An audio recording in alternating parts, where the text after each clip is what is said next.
नमस्कार, मैं नेहा द्विवेदी, आपका स्वागत है हमारे चैनल में।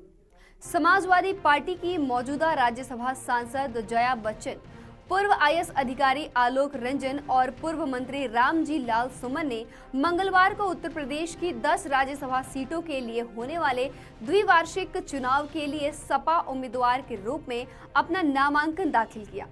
विधान भवन के सेंट्रल हॉल में पार्टी अध्यक्ष अखिलेश यादव, उनके चाचा और राष्ट्रीय महासचिव शिवपाल सिंह और अन्य वरिष्ठ नेताओं की मौजूदगी में सपा कार्यकर्ताओं ने अपना नामांकन दाखिल किया। आपको बता दें कि मिली जानकारी के अनुसार अभिनेत्री जया बच्चन को लगातार 5वीं बार पार्टी का उम्मीदवार बनाया गया। वह 2004 से ही सपा की राज्यसभा सांसद थीं और उनका कार्यकाल 2 अप्रैल को समाप्त होने वाला है। इसी तरह पूर्व आईएएस अधिकारी आलोक रंजन पार्टी प्रमुख अखिलेश यादव के करीबी माने जाते हैं। उन्होंने मुख्यमंत्री के रूप में अखिलेश के कार्यकाल के दौरान मुख्य सचिव के रूप में कार्य किया। इसके अलावा उन्हें सपा मुखिया का प्रमुख रणनीतिकार भी माना जाता है। 4 बार सांसद और पूर्व केंद्रीय मंत्री रह चुके रामजी लाल सुमन वर्तमान में सपा के राष्ट्रीय महासचिव पद पर कार्यरत हैं। चूंकि वह दलित समुदाय से आते हैं, इसलिए माना जा रहा है कि पार्टी ने लोकसभा चुनाव से पहले इस समुदाय को संतुलित करने का प्रयास किया है। यूपी विधानसभा में संख्या बल के हिसाब से देखें तो एसपी के लिए तीनों उम्मीदवारों को जीतना आसान काम नहीं होगा। खबर लखनऊ से है, जहां राज्यसभा चुनाव में बीजेपी के 7 उम्मीदवार बुधवार यानी आज नामांकन दाखिल करेंगे, तो वहीं पार्टी के सभी प्रत्याशी मंगलवार शाम लखनऊ पहुंच गए हैं। बता दें कि पार्टी के प्रदेश महामंत्री गोविंद नारायण शुक्ल ने बताया कि सुधांशु त्रिवेदी, आरपीएन सिंह, अमरपाल मौर्य, तेजवीर सिंह, नवीन जैन, साधना सिंह और संगीता बलवंत बिंद बसंत पंचमी बुधवार को मुख्यमंत्री योगी आदित्यनाथ और प्रदेश अध्यक्ष भूपेंद्र सिंह चौधरी के नेतृत्व में नामांकन दाखिल करेंगे। आपको बताते चले कि इस अवसर पर उप मुख्यमंत्री केशव प्रसाद मौर्य, उप मुख्यमंत्री ब्रजेश पाठक सहित सरकार के मंत्री और पार्टी के पदाधिकारी भी मौजूद रहे।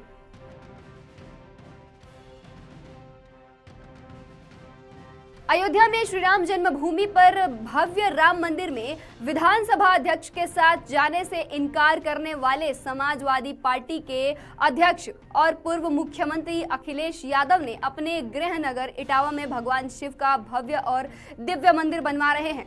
लखनऊ में सपा कार्यालय में केदारेश्वर महादेव मंदिर के लिए लाए गए शालिग्राम शिला की अखिलेश ने पत्नी डिंपल और चाचा शिवपाल के साथ पूजा अर्चना की।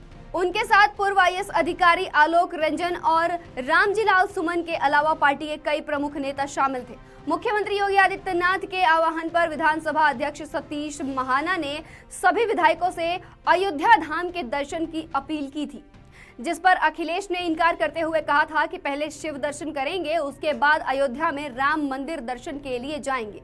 मिली जानकारी के मुताबिक अखिलेश के शिव मंदिर के निर्माण कराने को लेकर यहां राजनीतिक हलकों में कयास लगाए जा रहे हैं कि सपा अध्यक्ष लोकसभा चुनाव में धर्म विशेष के वोट साधने के लिए मंदिर का निर्माण इटावा में करवा रही है। हालांकि केदारेश्वर मंदिर का निर्माण कार्य 2020 से ही इटावा शहर के लायन सफारी के सामने शुरू किया गया था और तमाम परेशानियों के बाद इस मंदिर का निर्माण 95% तक पूरा हो चुका है। इस मंदिर का मुख्य भाग 1 माह में लगभग पूरा हो जाएगा। शेष काम में अभी 1 वर्ष और लगने की बात सामने आ रही है। मंदिर निर्माण कार्य में जुटे आर्किटेक्ट के मुताबिक यह मंदिर करीब 2000 साल तक अपनी जीवन यात्रा पूरी करेगी, क्योंकि इस मंदिर में जो पत्थर इस्तेमाल किया जा रहा है वह पत्थर कन्याकुमारी में ही पाया जाता है। इसके बारे में ऐसा कहा जाता है कि यह पत्थर करीब 2 से 4 लाख साल पुराना है।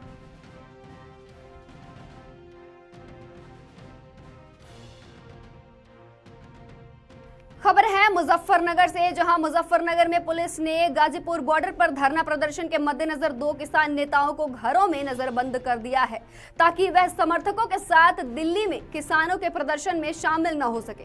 बता दें कि सोमवार रात से कुटेसरा और नंगला राई गांव में दोनों नेताओं के मकानों पर पुलिस बल तैनात किया गया है और भाकियू महात्मा टिकैत के जिला अध्यक्ष साकिर मुखिया नंगल राई और मंडल अध्यक्ष अनुभव त्यागी कुटेसरा के रहने वाले हैं। साथ ही पुलिस को भनक लगी थी कि संयुक्त मोर्चा के तत्वाधान में गाजीपुर बॉर्डर मंगलवार को होने वाले प्रदर्शन में शामिल होंगे। वहीं थाना प्रभारी जसवीर सिंह ने दोनों के घरों पर निगरानी कर शुरू कर दी है। दोनों के घर पर पुलिस बल तैनात रहा है और पुलिस ने मित्रवत व्यवहार कर दोनों के घरों पर रहकर सतर्कता बरती है। बता दें, प्रभारी निरीक्षक ने बताया, शांति भंग नहीं होने का कारण दिल्ली के किसान आंदोलन में जाने से किसान नेताओं को रोका गया है। खबर है महाराजागंज से। महाराजागंज में सुहेलदेव भारतीय समाज पार्टी के राष्ट्रीय अध्यक्ष ओम प्रकाश राजभर ने अति पिछड़ा, अति दलित और अल्पसंख्यक भागीदारी जनसभा के दौरान सपा के पीडीए प्लान को लेकर अखिलेश यादव पर तंज कसते हुए कहा कि सिर्फ पीडीए चिल्लाने से कुछ नहीं होता, उनके साथ कोई नहीं है। जब वह सरकार में थे तो पिछड़ों का हक लूटे, मुसलमानों को नफरत दिया, दलित समाज के लिए जो योजनाएं बनी थी उसको उन्होंने ही बंद कर दी और प्रमोशन में आरक्षण को सपा ने ही खत्म किया, जिसकी वजह से लाखों लोगों ने नौकरी छोड़ दी। इसके बाद अगर वह सोचते हैं कि लोग इन बातों को भूल गए हैं तो वह गलत फहमी में है। आगामी लोकसभा चुनाव 2024 में उत्तर प्रदेश में 80 सीट और देश में 400 पार होगा। देश के प्रधानमंत्री नरेंद्र मोदी तीसरी बार प्रधानमंत्री का शपथ लेंगे। इसके लिए हम सभी एकजुट होकर कार्य कर रहे हैं। देखिए, एनडीए के साथ ओम प्रकाश राजभर हैं, संजय निषाद जी हैं, अनुप्रिया पटेल जी हैं, जयंत चौधरी जी हैं, नीतीश जी हैं। ये लोग तो इधर के नेता हैं और भाजपा है। और आज के तारीख में जो योजनाएं केंद्र और प्रदेश की बनती हैं वो गरीबों तक पहुंच रही हैं। चाहे वो किसान सम्मान निधि की बात हो, सीधे खाते से खाते बिचौलिए खत्म हो गए। जो पिछली सरकारों में बिचौलिए होते थे वो उन पर पाबंदी लग गई। आप आयुष्मान कार्ड देखिए, 5 लाख गरीबों के इलाज के लिए। चाहे राशन कार्ड आप देखिए, जो गरीबों के बीच में राशन बट रहे हैं। आप उठा के देखिए, गरीबों के इलाज के लिए जो मुख्यमंत्री कोष से, विवेकाधीन कोष से जो पैसे गांवों तक पहुंच रहे हैं, ये चीज़ें सबको जानकारी जनता तक हो गई है। जनता मन बना चुकी है कि उत्तर प्रदेश में 80 और देश में 400 पार सीटें जीता करके, और मुख्यमंत्री उत्तर प्रदेश के जो लगे हैं और देश के प्रधानमंत्री, पूरी टीम, पूरा एनडीए लगा है। हम लोग तीसरी बार माननीय नरेंद्र मोदी जी को प्रधानमंत्री बनाएंगे। खबर है लखनऊ से, जहां फर्जी हलाल प्रमाण पत्र जारी करने के खेल के पीछे बतौर मास्टरमाइंड एक बड़े मुस्लिम धर्मगुरु का नाम सामने आ रहा है। बता दें कि एसटीएफ को कई अहम साक्ष्य भी मिले हैं। साथ ही धर्मगुरु की भूमिका की जांच भी जारी है। बता दें कि साक्ष्यों की तस्दीक करने के बाद उन पर कार्रवाई हो सकती है। और 18 नवंबर 2023 को ऐशबाग निवासी भाजपा के अवध क्षेत्र के पूर्व अध्यक्ष शैलेंद्र कुमार शर्मा ने हजरतगंज थाने में फर्जी हलाल प्रमाण पत्र जारी करने के मामले में एफआईआर दर्ज कराई थी। इसके बाद केस एसटीएफ को ट्रांसफर हो गया था। एसटीएफ ने सोमवार को मुंबई से हलाल काउंसिल ऑफ इंडिया के अध्यक्ष मौलाना मुदस्सिर, जनरल सेक्रेटरी मोहम्मद ताहिर, जाकिर हुसैन चौहान और ट्रेजरार मोहम्मद अनवर को गिरफ्तार कर जेल में भेजा गया था। साथ ही एसटीएफ ने यह भी खुलासा किया था कि पूरा खेल मोटी रकम वसूलने के लिए किया जा रहा था। सूत्रों के मुताबिक फर्जी हलाल प्रमाण पत्र जारी करने का मास्टरमाइंड एक मुस्लिम धर्मगुरु है।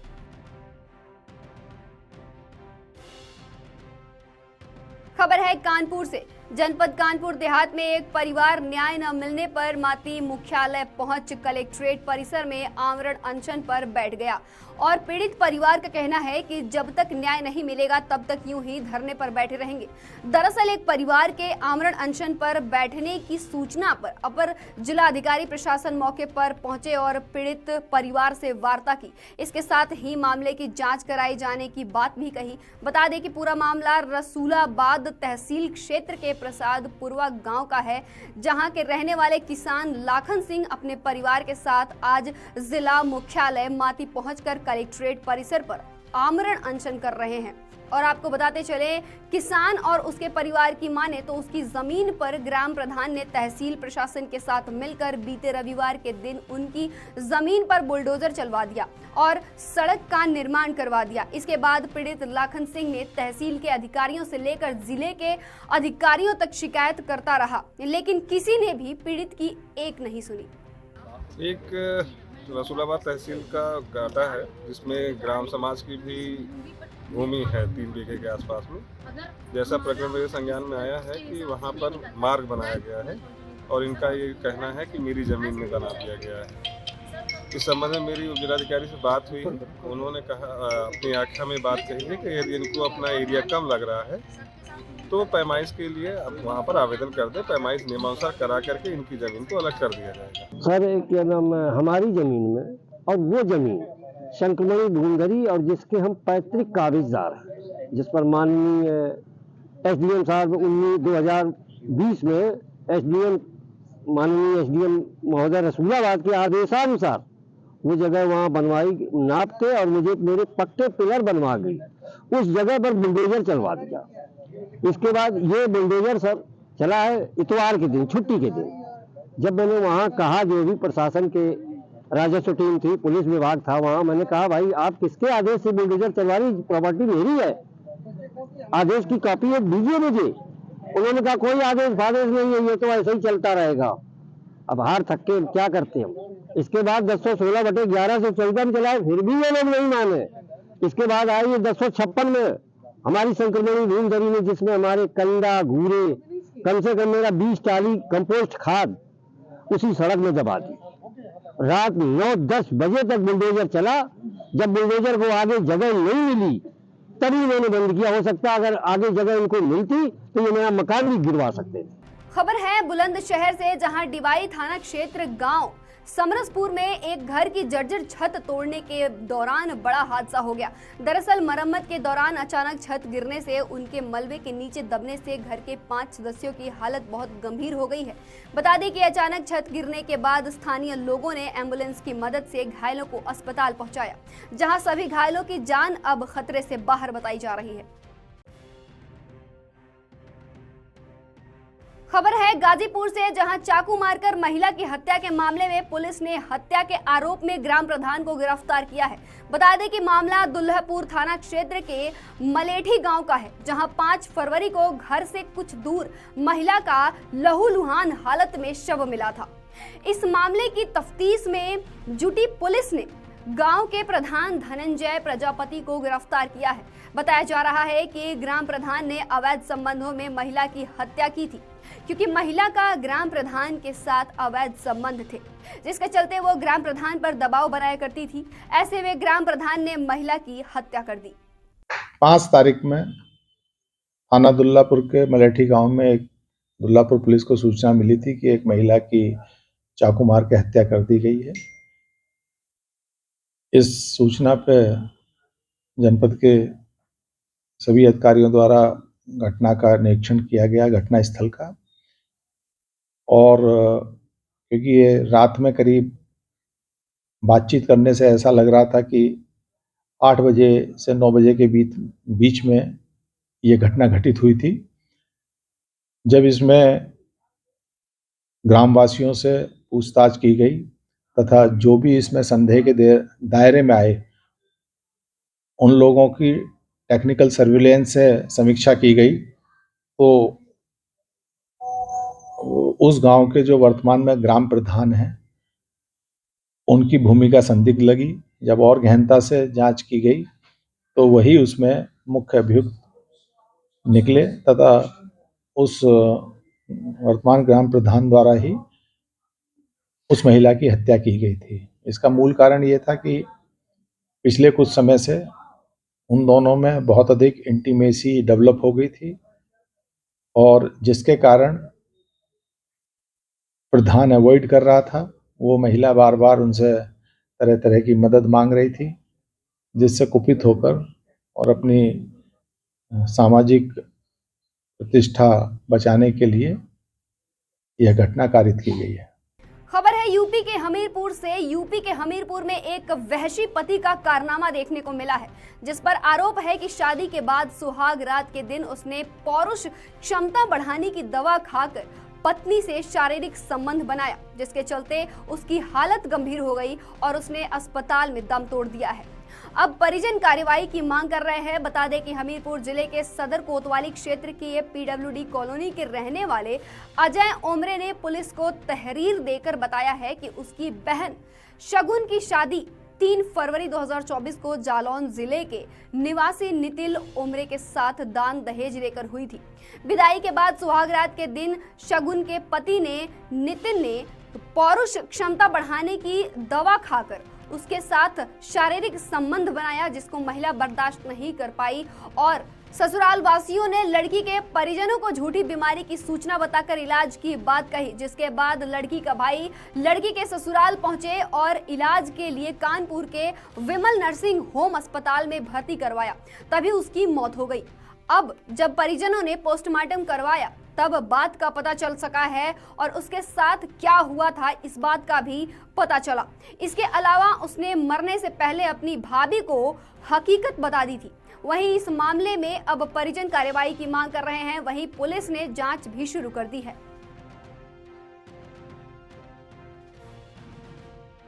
खबर है कन्नौज से। कन्नौज कोतवाली पुलिस और एसओजी की टीम ने अवैध रूप से चल रही शस्त्र फैक्ट्री का भांडाफोड़ किया है और देशी राइफल, देशी बंदूक, देशी तमंचे और अधबने तमंचे भारी मात्रा में बरामद किए हैं। साथ ही पुलिस ने एक अपराधी को गिरफ्तार किया, जबकि एक मौके से फरार हो गया है। वहीं एसपी ने पुलिस लाइन में मामले का खुलासा किया है और कहा है कि यह शस्त्र चुनाव के दौरान बेचने के लिए तैयार किए जा रहे हैं। मामले का खुलासा करते हुए एसपी अमित कुमार आनंद ने बताया कि क्षेत्राधिकारी कमलेश कुमार की अगुवाई में एसओजी टीम, प्रभारी टीम, सर्विलांस टीम और सदर कोतवाली प्रभारी निरीक्षक की टीम को लगाया गया है। 11 फरवरी को सूचना मिलने पर पुलिस की संयुक्त टीमों ने कोतवाली क्षेत्र के ग्राम फूलपुर में सरकारी ट्यूबवेल के पास संयुक्त टीम बनाकर घेराबंदी की। इस दौरान हिस्ट्री शीटर मोहम्मद राशिद खान पुत्र सादिक खाना निवासी मोहल्ला गौरी कन्नौज को गिरफ्तार कर लिया गया। इसी बीच पुलिस को चकमा देकर पुन्नावपुर निवासी आरोपी रामदास राजपूत फरार हो गया। गिरफ्तार आरोपी के कब्जे में 21 अवैध शस्त्र और शस्त्र बनाने के उपकरण बरामद किए गए हैं। वहीं पुलिस फरार आरोपी की तलाश भी कर रही है। आज जनपद कन्नौज की एसओजी सर्विलांस टीम एवं थाना कन्नौज ने बहुत ही सराहनीय कार्य करते हुए एक अवैध शस्त्र फैक्ट्री का अनावरण किया है। इसमें एक अभियुक्त राशिद खान जो समदन थाना गुरसाईगंज का निवासी है उसको गिरफ्तार किया है। इसके पास से कुल 21 अवैध शस्त्र बरामद किया है, जिसमें एक देसी राइफल 315 बोर, 2 अदिया 315 बोर, एक देसी बंदूक जो 12 बोर की है, साथ ही 14 तमंचे 315 बोर, 3 तमंचे 12 बोर, इसके अलावा 5 जिंदा कारतूस 315 बोर, 4 खोखा कारतूस 315 बोर, इसके अलावा अधबने शस्त्र और उन शस्त्रों को बनाने के लिए जो सामान है वो इसके पास से बरामद किया गया। ये थाना गुरसाईगंज से हिस्ट्री शीटर भी है। इसके ऊपर पूर्व में भी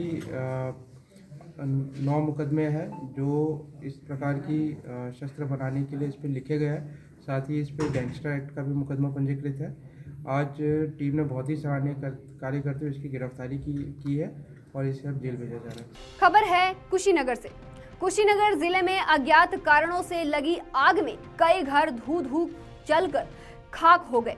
पीड़ित परिवारों का लाखों का नुकसान हो गया है। जानकारी के मुताबिक ग्रामीण कड़ी मशक्कत के बाद आग पर काबू पाने में सफल हुए हैं, लेकिन तब तक बहुत देरी हो चुकी थी।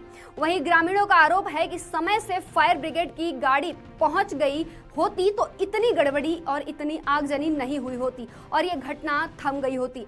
और आपको बताते चलें कि आग लगने से लाखों का नुकसान हुआ है। बता दें कि घटना रामकोला थाना क्षेत्र सिंघा गांव की है। फिलहाल के लिए बस इस बुलेटिन में आज के लिए इतना ही। जुड़े रहिए हमारे साथ।